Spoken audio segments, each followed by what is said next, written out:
Madame, monsieur, bonjour et bienvenue sur EDGFM pour notre émission, une version express de Paroles de politique. Nous ferons le point sur l'actualité politique du mois de décembre au niveau national et international. Nous vous aiderons à mieux comprendre ce qu'est la motion de censure avec le décryptage. Et enfin, nous essaierons de vous faire rire avec la parodie politique du mois. Avec moi, autour de la table pour vous accompagner pendant cette émission, qu'une seule personne, c'est inédit. Tessa Biscara, bonjour. Bonjour à vous, Justin. Sans plus tarder, je fais le point avec vous sur l'actualité politique nationale du mois de décembre, juste après le jingle. C'est notre Flash Info national.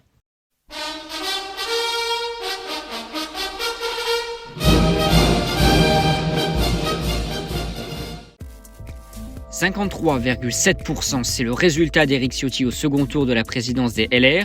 L'élu niçois accède à la tête du parti après un premier tour largement remporté, puis un second plus serré.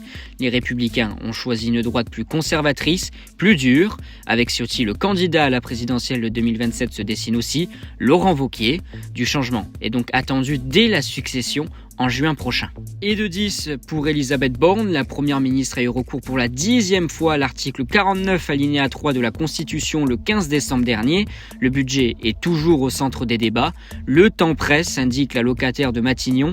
De quoi faire rire ses ministres n'ayant pu se retenir de lui offrir pour Noël un maillot de l'équipe de France de football, floqué 49 à l'avant et 3 à l'arrière. La justice a tranché pour Adrien Quatennens, 4 mois de prison avec sursis et 2 000 € de dommages et intérêts pour le député de la France Insoumise. C'est la sanction donnée par le tribunal correctionnel de Lille après son jugement sur reconnaissance préalable de culpabilité ce 14 décembre. Lui était reproché une gifle à l'encontre de sa compagne et des SMS insistants. Concernant sa place à l'Assemblée nationale, la France Insoumise, son parti, a réagi à travers un communiqué. Cependant, la situation provoque un désordre au sein de la gauche où les avis divergent. On écoute d'ailleurs Cyrielle Châtelain, présidente du groupe Europe Écologie Les Verts à l'Assemblée nationale, et Raquel Garrido, députée LFI. C'est pas suffisant. Aujourd'hui, il a été condamné. Je pense que le message doit être clair. Quand un élu est condamné pour violence sexiste et sexuelle, il doit démissionner. Et là, ça fait déjà 3 mois qu'il n'est pas là. On rajoute encore 4 mois, ça fera 7 mois. Et il me semble que c'est quand même une décision importante. Sortir couvert sera désormais possible et ce gratuitement. Dès le 1er janvier 2023, le préservatif deviendra gratuit en pharmacie pour les moins de 25 ans. Une mesure prise par le chef de l'État ce mois de décembre alors que les infections sexuellement transmissibles sont en hausse chez les jeunes. Ce choix entre dans un programme dit de sensibilisation. Initialement prévu pour les 18-25 ans, Emmanuel Macron a finalement annoncé quelques jours après l'annonce initiale son élargissement à tous les mineurs. La France, vice-championne du monde de football. La défaite en finale fait réagir les sportifs, mais pas que. Emmanuel Macron a effectué 2 allers-retours pour soutenir les Bleus lors de la demi-finale et la finale, soit une empreinte carbone équivalent en moyenne à celle d'un Français, tenez-vous bien, sur 53 ans. Le tout représentant un coût de 501 000 € pour les contribuables. Si le sport n'a pas vocation à être politique, des Français pensent tout autrement. Ces révélations prennent un autre sens, entraînant un nombre important de critiques à l'encontre du président français. C'est la fin de ce Flash Info. Le mois dernier, nous vous avons aidé à comprendre ce qu'était le 49.3 à l'aide d'un décryptage. Désormais, le chiffre de son utilisation est grimpé à 10 sous le gouvernement Borne. Et si ça ne vous est pas passé inaperçu, chaque utilisation de cet article a entraîné une motion de censure. Tessa Biscara, cette fois-ci, grâce à votre décryptage, vous allez nous aider à y voir plus clair sur ce qu'est la motion de censure.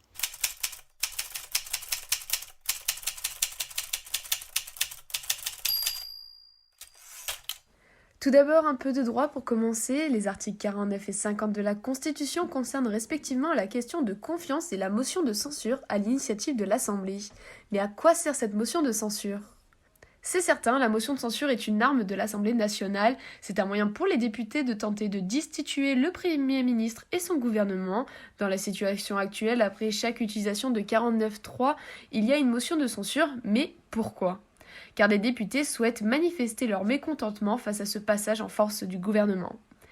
Mais les conditions sont suffisamment difficiles à réunir pour que le gouvernement soit destitué. Une motion de censure pour être recevable doit être approuvée par 1/10 des députés, soit environ 60. 2. Le vote a lieu 48 heures après le dépôt et souvent cela permet d'apaiser les tensions. Et enfin, la motion de censure n'est adoptée qu'à la majorité absolue des membres de l'Assemblée et seuls les votes favorables sont recensés. Donc une abstention ou un vote blanc équivaut à un vote en faveur du gouvernement. Si la motion de censure est adoptée, le Premier ministre doit présenter au président de la République la démission de son gouvernement. Mais rien du tout ne force le président à accepter cette démission. Dans la Ve République, un seul gouvernement a été censuré, le gouvernement de Pompidou en 1962. Le référendum sur l'élection du président de la République avait été officiellement proposé par le Premier ministre Pompidou au président de Gaulle.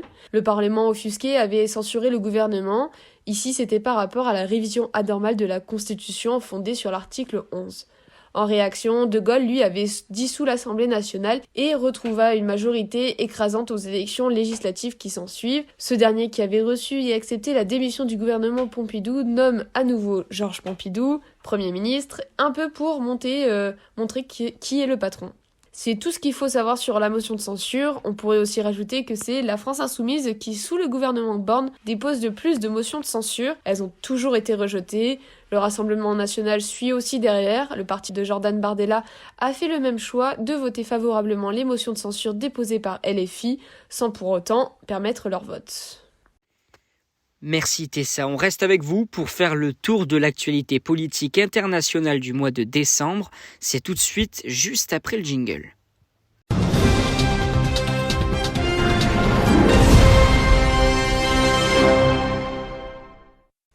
Eh bien, merci Justin. Qatargate, le Qatar au mois de décembre rimait avec foot mais aussi corruption. Certains membres du Parlement européen ont été interpellés pour avoir été payés par l'Émirat dans le but de peser sur les votes du Parlement des 27. La vice-présidente Eva Kaili a été interpellée début décembre. Qu'il y ait du lobbying, c'est une chose. Qu'il y ait d'un côté des menaces, de l'autre des tentatives de corruption, là c'est tout à fait autre chose. C'est une tentative d'acheter nos démocraties. Et ça, c'est pas acceptable. C'était Nathalie Loiseau, eurodéputée française, qui a témoigné sur toute cette corruption menée par le Qatar. État d'urgence au Pérou, de nombreuses manifestations ont éclaté ce mois-ci suite à l'arrestation du président Pedro Castillo. Il avait tenté un coup d'État et la dissolution du Parlement. Actuellement en prison, c'est Dina Boluarte qui est à la tête du pays. Les Péruviens réclament sa démission. Transidentité en Espagne, une nouvelle loi a été votée dans le pays. Toute personne majeure pourra changer son nom et son genre sans fournir de papiers médicaux. Mais cette loi trans permet aussi aux 14-16 ans de changer de genre à l'état civil, accompagnés de leurs tuteurs légaux. Une nouveauté qui fait débat même au sein des partis de gauche, certains craignent un excès d'utilisation. Liberté d'expression en Zambie. Une promesse de campagne du président Hakainde Hichilema, l'élu a aboli la peine de mort et une loi interdisant aux citoyens de diffamer leur chef d'État. Des grands changements qui instaurent une véritable démocratie pour les partis politiques du pays. Démission du président turc. Les législatives ont eu lieu et l'abstention a atteint un niveau record cette année avec 92%. L'opposition de Kais Saied demande sa démission et la constitution ne permet pas une destitution. Il n'y aurait donc que le futur Parlement de Turquie qui pourrait censurer le gouvernement en place.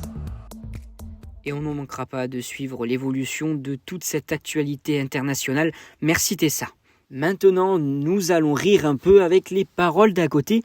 Comme le mois dernier, je vous ai concocté une parodie politique du mois très sympa. Mais avant toute chose, précisons bien que c'est une parodie, que les propos peuvent être sortis de leur contexte et qu'en aucun cas elle constitue une prise de parole politique. On s'amuse avec les déclarations de nos représentants, rien que ça.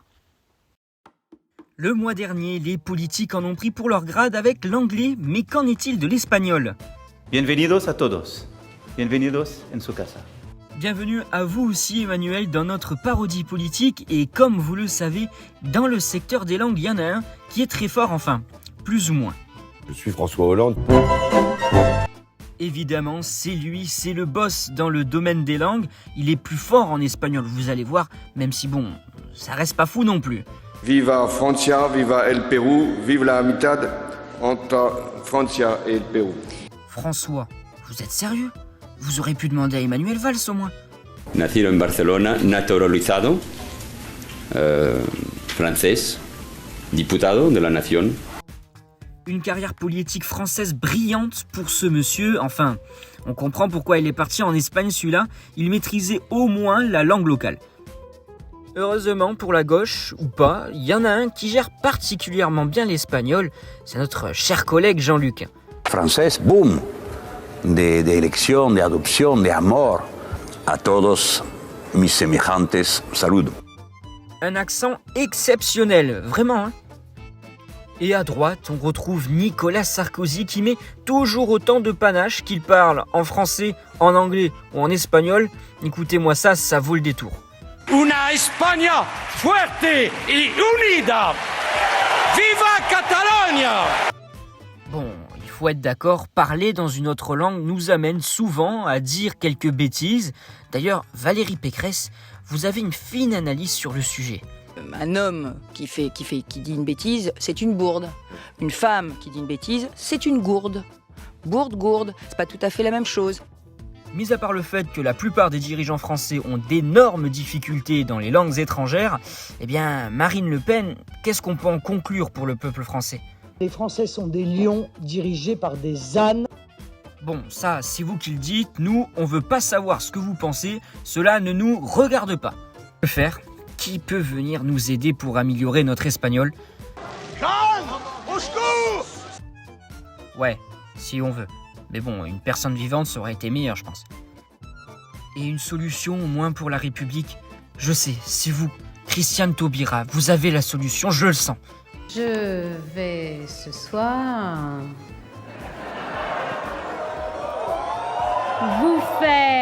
vous faire désirer et aimer la République. Très décontracté, décidément, hein. Mais soyons clairs, que l'on parle en anglais, en espagnol ou dans d'autres langues, le constat est simple. Car finalement, nous ne reconnaissons ici qu'une communauté, la République. Merci, Roselyne Bachelot, ça mérite ses applaudissements. C'est sur ces mots que se termine notre parodie politique du mois. Au revoir. Et on se retrouve très vite pour un nouveau numéro de Paroles d'à côté. C'est déjà la fin de cette édition express de Paroles de politique. Merci à vous, Tessa, qui m'avait accompagné tout au long de cette courte émission. C'était un plaisir, c'est moi qui vous remercie, Justin. Rendez-vous bientôt pour un nouveau numéro de Paroles de politique. Prenez bien soin de vous.